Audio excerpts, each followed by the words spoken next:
Has Bush made me safer? My answer, in personal terms, is no. He hasn't. My answer would be that Bush has made us less safe. Bush has made us less safe because he willfully ignored what he heard from the Clinton administration about terrorism and about its preeminence as a threat to the United States.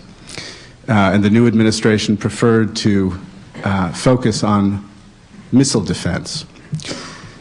George Bush made us less safe, or has left us less safe, because the president responded to an attack on Washington and New York by invading Afghanistan and then leaving it as insecure as he found it, letting al-Qaeda and the Taliban flow back into a vacuum that U.S. forces left.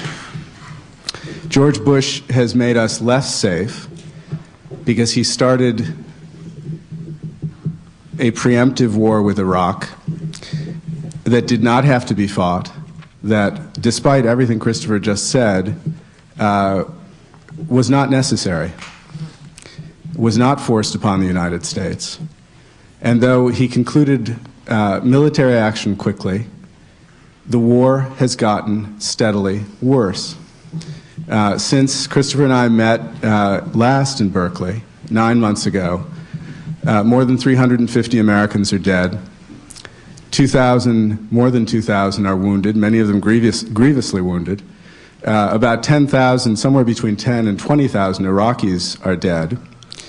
And the war, as I can testify from personal experience over the last couple of weeks, is getting worse. These are facts. When I arrived in Baghdad about 3 weeks ago, there were an average every day of 15 attacks on American forces. When I left, the average had gone up to nearly 35. Every day, 1, 2, 3 Americans are being killed in Iraq. And for all the talk about the fact that 80% of the country, 60% of the country, 95% of the country is perfectly fine and pacified, in fact, the area in which fighting is going on, in which Americans and Iraqis are being killed, is steadily broadening.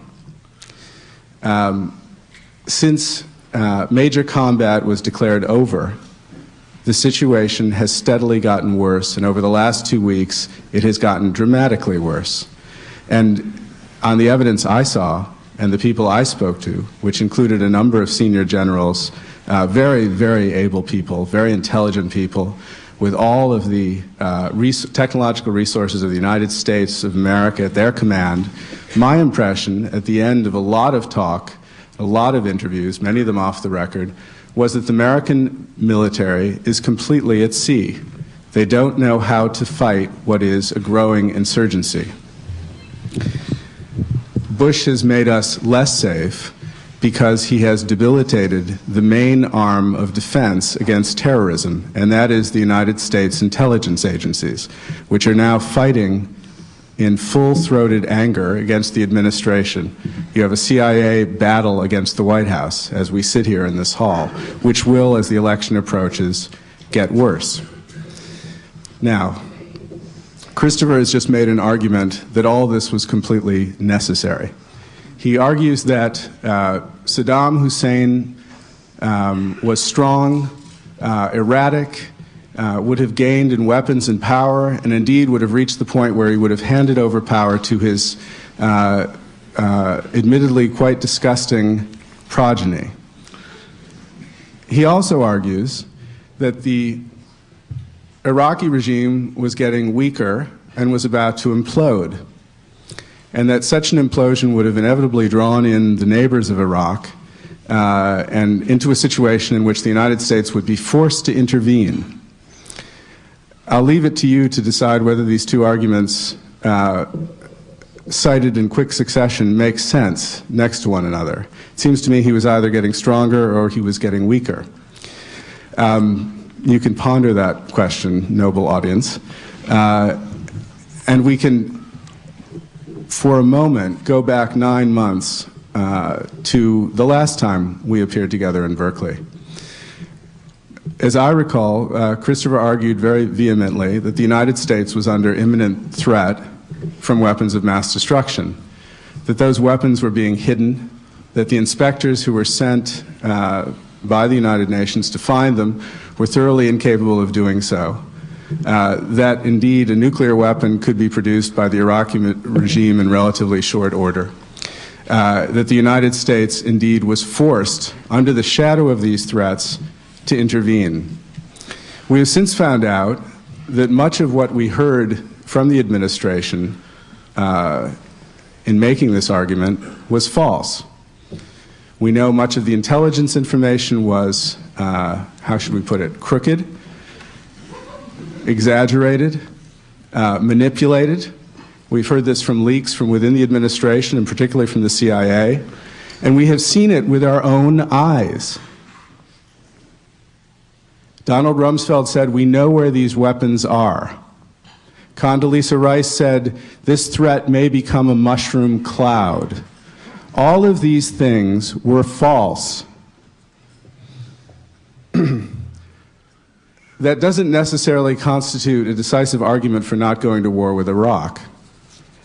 It should leave us as citizens somewhat skeptical of the arguments now put forward by those who argued these things a mere few months ago.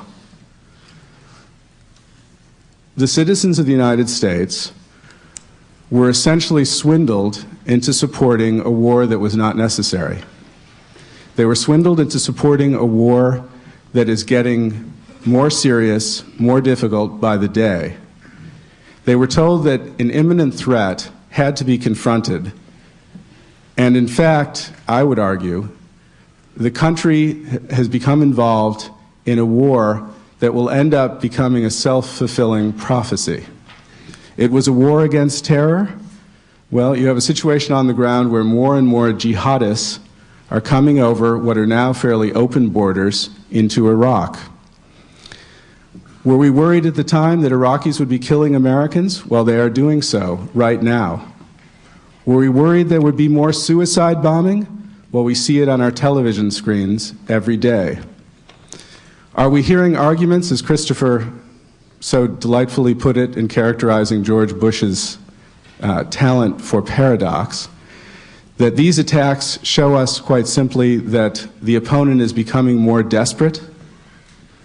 Well, that's a fascinating argument. I guess it would lead us to believe that when the attacks stop, that is the time to really worry.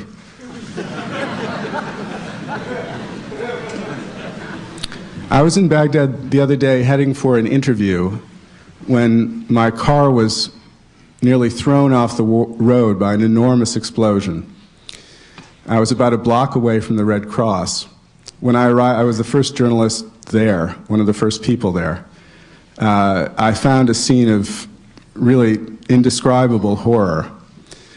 Flames 12, 13 feet high, curtain of black, dense black smoke, bodies everywhere.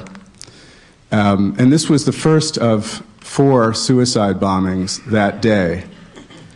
These were not going on 9 months ago in Iraq. The attacks on Americans, needless to say, were not going on 9 months ago in Iraq. There has been no proof of an imminent threat that was posed to Americans by Saddam Hussein. There is proof that the United States, having undertaken this foolish war, has increased the risk to American citizens, to America's young people who are now there dying every day and increasingly bewildered why they are there dying every day, and increased the risk to us. Because, as I predicted 9 months ago,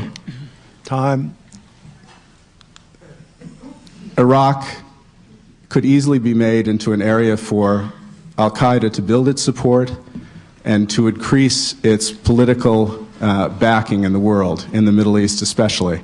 The United States has managed in the last 9 months to create exactly that. Bush has not made us safer.